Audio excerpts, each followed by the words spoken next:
금융회사들이 판매한 DLS 상품이 비상이 걸렸군요. 오늘 신문에 이렇게 났습니다. DLS 시한폭탄이 째깍째깍, 원금이 95% 날아간다고 하는군요. 이런 위험한 상품에 왜 가입한 거죠? 왜 이 상품을 산 거죠? 매우 안전하기 때문에, 매우 안전한 줄 알기 때문에 산 겁니다. 그런데 실상은 시한폭탄, 매우 위험한 상품이죠. 이 상품 구조를 한번 볼까요? 이 상품 구조는 매우 단순합니다. 양매도예요. 이 이 독일 10년물 국채를 양매도 친 거라고 하는데, 국채 금리 흐름을 장기적으로 이렇게 보고 눈대중으로 저점, 고점, 박스권을 설정해 놓고 여기다가 이 지점 근처에서 양매도 옵션을 쳐놓고는 이 범위를 벗어나지 않고 시간이 가면은 이제 옵션 프리미엄이 없어져서 그만큼 마진을 챙기는 거죠. 그래서 요 마진이 뭐 잘 챙기면은 1년에 한 5%까지도 낼 수 있다. 보통 뭐 2% 내지 3%는 쉽게 낼 수 있다. 안전하다. 그런데 이 안전한 금융상품이 이렇게 금리가 마이너스 0.646%, 이거 좀 7%까지 갔다가 6.64에 반등한 건데, 이렇게까지 떨어질 줄은 몰랐던 거죠. 이럴 줄 몰랐던 거죠. 이 튼튼한 독일 경제를 생각하면은, 독일 국채가 이렇게 마이너스 6%까지 내려갈 줄은 생각을 못해서 이 철조망을 그 위에다가 친 거죠. 근데 철조망을 이보다 더 밑에 치면은 1년 수익률이 뭐 2%도 안 나오니까 그렇게 널리 치지도 못하고, 그래서 가장 전 저점보다 더 밑에 친 게 이렇게 돼버린 거죠. 그래서 이게 바로 안전한 금융상품의 허상입니다. 안전하다고 생각하는 게 안전하지 않은 거죠. 그렇게 모두들 이렇게 안전한 걸 찾습니다. 장기적으로 안전한 거야 독일 국채를 그냥 사면 안전하죠. 그 대신에 이제 0.6%씩 매년 비용을 지불해야 됩니다. 그런데 꼬박꼬박 1년에 3, 4%씩 이익을 낼 수 있는 국채가 있다. 알고 보니까 저런 파생 상품이라는 거죠. 그래서 대부분 이 단기적인 투자 상품, 단기적으로 안전하게 이익을 내는 걸 노리다가 다 이렇게 당하는 거죠. 근데 이 지금 금액이, 전체 판매 금액이 한 7천억 정도 된다고 하는데, 이 7천억 정도는 사실 금융시장 전체적으로는 별거 아닙니다. 뭐 개인들은 자기의 자산 규모에서 뭐 판매 손실 비중이 어떤지는 다 다르지만요. 정작 지금 더 위험한 것은 이 DLS라는 상품이 아니고 ELS 상품입니다. ELS 상품은 그동안에 증권화에서 가장 호평받는 베스트셀러 상품이었습니다. 주가 지수를 갖다가 방금 보여드린 채권 양매도 치듯이 그렇게 양매도 쳐놓은 거죠. 우리나라 코스피 지수 또는 뭐 미국 지수를 양매도 쳐놓은 것도 있을 수 있고, 어쨌든 우리나라 코스피 지수가 박스권 매매를 그동안 많이 해봤기 때문에 이 지수가 뭐 2,500 이상으로 갈 리가 없다. 또는 뭐 1,800 이하로는 잘 안 떨어진다. 뭐 이런 주먹구구식. 구체적으로 한번 볼까요?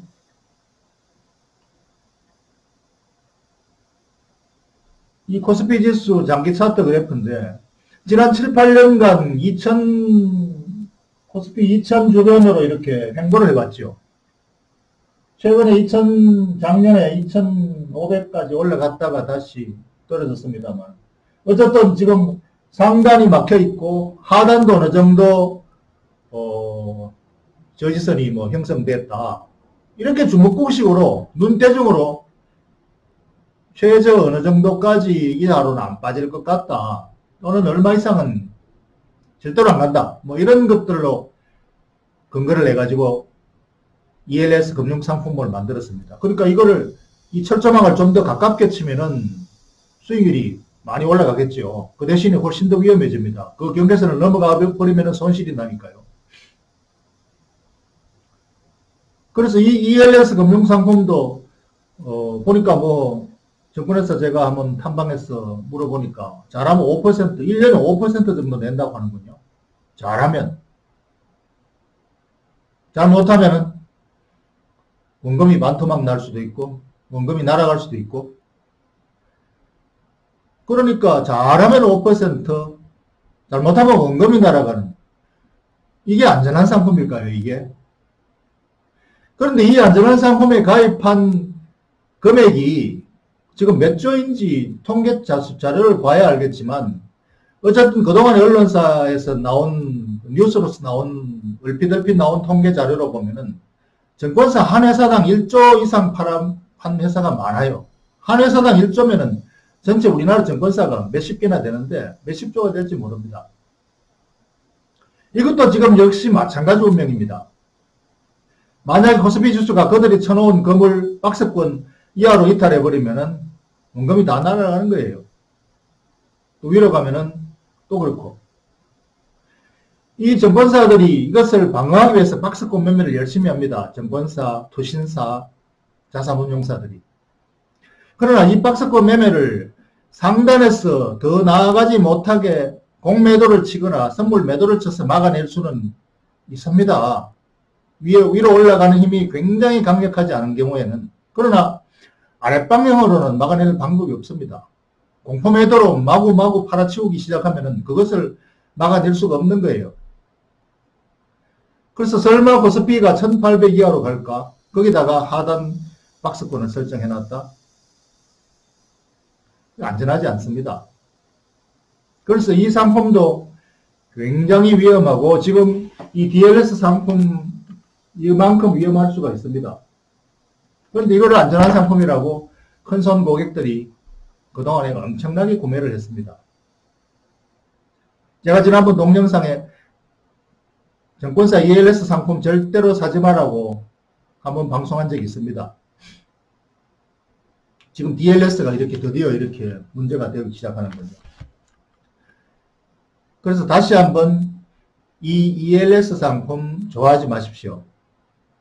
매우 위험합니다. 대부분 개미들이, 기관 투자가 펀드 매니저들이 박스권 단타 매매를 일삼는다고 욕을 합니다. 근데 그 사람들이 왜 그 박스권 매매를 열심히 하는지 아십니까? 바로 ELS 상품을 팔았기 때문에 그것을 박스권 방어를 하려고 열심히도 그렇게 하고 있는 겁니다. 그러니까 이 개인 투자자들이 그 사람들한테 돈을 맡겨서 박스권 매매를 그렇게 하도록 유도한 거죠. 자성자박자득입니다. 그러니까 그 때문에 우리 코스피 지수가 위로 나가지를 못하는 거예요. ELS 금융상품을 하도 팔아먹었어. 박스권 매매로 방어를 하느라고 상단이 막혀있는 겁니다. 외국인들이 주식을 열심히 사주지만 국내 기관 투자가 펀드 매니저들이 ELS 상품 때문에 열심히 매도를 하기 때문에 주가가 못 올라가고 있는 거예요. 미국 시장은 저렇게 멀리가 있는데. ELS 금융상품 절대로 사지 마십시오.